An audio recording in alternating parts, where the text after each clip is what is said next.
Ya, saudara-saudara yang terkasih, tema yang akan saya bahas di dalam mata kuliah Teologi Perjanjian Lama 2 adalah kasih dan keadilan Allah dalam Perjanjian Lama. Salah satu topik menarik dari bahasan Teologi Perjanjian Lama 2 adalah mengenai kasih dan keadilan Allah. Kasih dan keadilan Allah dalam Perjanjian Lama dipandang dan dimaknai oleh sebagian orang sebagai pro dan kontra. Tentu saya akan menjelaskan mengapa pro dan juga mengapa kontra. Mengapa pro? Karena sebagian orang telah percaya bahwa Allah itu penuh kasih dan penuh keadilan. Sehingga apa yang dia rancangkan dan perbuatkan terkait dengan kasih dan keadilannya itu baik adanya. Mengapa kontra? Karena sebagian orang telah menganggap bahwa praktek kasih dan keadilan Allah sama sekali tidak memanusiakan manusia. Misalnya kita lihat pada salah satu pendapat yaitu Richard Dawkins. Dia memandang bahwa Allah itu sebagai monster moral. Adapun alasan-alasan itu dimunculkan karena bagi dia bahwa perintah Allah kepada Abraham untuk mempersembahkan anaknya Ishak tercatat dalam Kejadian pasal 22 itu dianggap tindakan yang mengerikan karena sejenis kekerasan dan penyiksaan terhadap anak kecil. Kemudian yang kedua adalah berkaitan dengan Allah murka terhadap umatnya karena berselingkuh terhadap ilah lain. Hal ini dianggap sama dengan kecemburuan seksual Allah yang paling parah. Saudara-saudara, pandangan tersebut nampak pada pernyataan Paul Copan dalam judul buku Is God a Moral Monster? Dalam buku tersebut tertulis beberapa tokoh, antara lain Marcion. Pendapat Marcion ini menolak menerima Allah sebagai pencipta dan sebagai Allah yang penuh kasih. Kemudian kita melihat lagi ada salah satu tokoh yang namanya Christopher Hitchens. Ini dia memiliki pandangan dan pandangan itu dia sebutkan bahwa God is not great. Artinya bahwa Allah itu tidaklah besar. Kemudian yang ketiga, mereka beranggapan bahwa Allah itu sebagai pembunuh terhadap orang-orang Kanaan atau mereka sebut sebagai pemusnahan etnis. Mereka menyebutkan inilah sifat Allah yang haus darah karena rangsangan xenofobia. Istilah xenofobia ini adalah berbicara tentang rasa takut yang berlebihan terhadap benda atau orang asing. Kemudian mereka juga beranggapan bahwa ada beberapa tokoh yang paling populer di dalam teks atau Alkitab Perjanjian Lama. Tokoh itu adalah Daud, yang adalah salah satu raja dengan penuh kuasa. Kemudian ia memerkosa Batseba, lalu terlibat dalam pengkhianatan dan pembunuhan atas suaminya. Saudara-saudara yang terkasih, inilah problematik perspektif kekinian tentang kasih dan keadilan Allah dalam kitab Perjanjian Lama. Karena itu, dalam bahasan ini saya akan menjelaskan tentang 4 hal. Yang pertama adalah terminologi kasih dan keadilan Allah dalam Perjanjian Lama. Kemudian yang kedua, saya akan mengemukakan alasan utama pro dan kontra terhadap kasih dan keadilan Allah dalam Perjanjian Lama.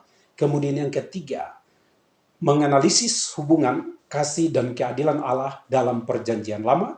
Kemudian yang keempat adalah berbicara tentang implikasi kasih dan keadilan Allah bagi konteks modern saat ini. Yang pertama, terminologi kasih dan keadilan Allah. Pengertian kasih menurut Kamus Besar Bahasa Indonesia yaitu berbicara tentang cinta, berbicara tentang perasaan saya. Kemudian saya mencoba untuk melihat dari teks Ibrani ini menggunakan kata ahev. Ahev itu artinya mengasihi. Maka istilah ahev atau istilah mengasihi ini berarti Allah sebagai sumber kasih yang mengasihi alam semesta. Itu jelas.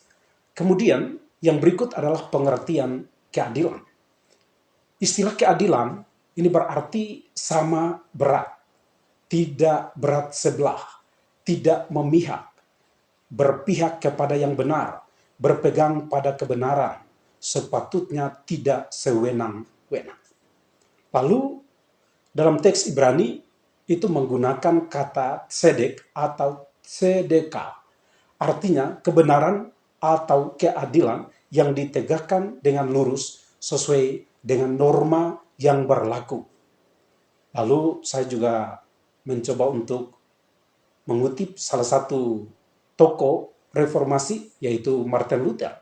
Dia mengungkapkan bahwa keadilan itu sebagai pedang keadilan, tangan keadilan, hamba keadilan, dan hal itu berhubungan dengan tata hukum. Kemudian poin yang kedua adalah mengemukakan alasan utama pro kontra terhadap kasih dan keadilan Allah dalam perjanjian lama. Alasan utama pro terhadap kasih dan keadilan Allah dalam perjanjian lama adalah karena Allah itu berlaku kasih dan adil terhadap semua ciptaannya. Artinya Allah tidak berlaku curang dalam mempraktekkan kasih dan keadilannya. Yang kedua, setiap perbuatan manusia, entah itu baik atau tidak baik, itu akan mendapat konsekuensi sesuai dengan tingkat perbuatannya. Alasan utama kontra terhadap kasih dan keadilan Allah, karena ada dua alasan. Yang pertama adalah alasan empiris, dan juga yang kedua adalah alasan hermeneutika atau alasan interpretasi. Yang pertama adalah alasan empiris. Misalnya kita melihat tentang salah satu tokoh yang tadi saya munculkan sebagai kontra terhadap kasih dan keadilan Allah adalah Marcion. Kemudian Christopher Hitchens. Dan juga yang ketiga adalah Richard Dawkins. Mengemukakan pernyataan Allah dalam PL itu adalah jahat, bengis, tidak adil, dan juga tidak setia. Karena kenapa? Karena saat mereka mengalami yang namanya sakit penyakit, yang namanya kemiskinan, yang namanya peperangan, kemudian mereka berseru kepada Allah di dalam konteks pada zaman itu. Lalu bagi mereka, Allah itu tidak datang dan menolong mereka. Inilah alasan empiris. Kenapa mereka mengatakan bahwa Allah dalam PL itu adalah jahat, adalah bengis, tidak adil, dan tidak setia. Karena sekali lagi, ini alasan empiris. Apa yang mereka alami, mereka maunya itu Tuhan langsung campur tangan dalam diri mereka. Ya, akhirnya dalam proses perjalanan hidup mereka, Tuhan tentu campur tangan, tapi mereka sudah terlebih dahulu menghina Tuhan, menghina Allah dalam perjanjian lama. Ialah pro dan kontra. Kemudian alasan yang kedua adalah alasan hermeneutik. Alasan hermeneutik atau sering kita sebut sebagai alasan interpretasi. Mereka membangun hermeneutika mereka itu berdasarkan pada konteks, bukan pada teks. Mestinya membangun hermeneutika atau interpretasi itu pada teks ke konteks, bukan konteks ke teks. Nah, ini satu perbedaan penafsiran yang dilakukan ya, satu perbedaan penafsiran yang dilakukan oleh ketiga tokoh ini ketimbang dengan tokoh-tokoh lain. Kalau tokoh-tokoh lain memang melihat teks dulu, melihat dari sisi teks itu kira-kira teks itu sedang berbicara apa, baru itu diekspos keluar dan sebagai implikasi atau aplikasi pada konteks pada zaman ini. Tapi mereka melihat konteks dulu, persoalan dulu, setelah persoalan dulu baru mereka kaitkan pada teks, akhirnya mereka menyalahkan teks. Inilah pro dan kontra yang terjadi. Saudara-saudara yang saya kasihi, Yang berikut adalah menganalisis hubungan kasih dan keadilan Allah dalam perjanjian lama. Kasih Allah dalam perjanjian lama adalah Allah menyatakan kasih-Nya kepada manusia melalui berbagai cara. Misalnya, kasih Allah melalui providensial Allah. Artinya bahwa Allah yang memelihara dengan kasih-Nya yang kekal itu kepada semua umat manusia tanpa terkecuali. Contoh, Allah menciptakan segala sesuatu yang ada di bumi dan Ia katakan semuanya itu baik adanya dalam Kejadian pasal 1. Dan hal ini merupakan providensial Allah. Hal ini merupakan pemeliharaan Allah yang Ia tujukan melalui membuat segalanya teratur sedemikian rupa sehingga pemeliharaan Allah nyata dalam tiap ciptaan yang telah Ia ciptakan. Misalnya tentang apa? Misalnya tentang keteraturan alam. Misalnya tentang keteraturan manusia. Yang berikut adalah kasih Allah itu bersyarat. Hal ini diungkapkan dalam Keluaran pasal 20 ayat 6. Itu menyatakan dengan jelas bahwa Ia adalah Allah yang memperlihatkan kasih-Nya kepada beribu-ribu orang, yaitu mereka yang mengasihi Aku dan yang berpegang pada perintah-perintahku. Dalam hal ini, kasih-Nya melampaui murkanya. Kasih bersyarat sebenarnya tidak hanya menuntut ketaatan manusia terhadap perintah Allah, tetapi lebih dari itu, yakni bagaimana manusia membangun relasinya dengan Allah dan dengan seluruh alam semesta, termasuk membangun relasi kepada sesama manusia. Yang berikut adalah kita mencoba untuk melihat dari keadilan Allah dalam perjanjian lama. Allah bersikap adil karena sifat dasarnya adalah menegakkan keadilan bagi yang tidak benar, bagi yang tidak jujur, dan bagi yang tidak adil. Allah bersikap adil, karena itu bagi orang yang tidak melakukan sikap adil, tentu akan mendapat konsekuensi dari Allah. Jadi, hubungan antara kasih dan keadilan Allah adalah dua karakter Allah yang kudus, yang tidak dapat dipisahkan oleh siapapun. Saudara-saudara yang terkasih, implikasi mengenai kasih dan keadilan Allah bagi konteks modern saat ini. Saya mengambil dua implikasi, yaitu yang pertama, implikasi teoritis, dan yang kedua adalah implikasi praktis. Yang pertama adalah implikasi teoritis.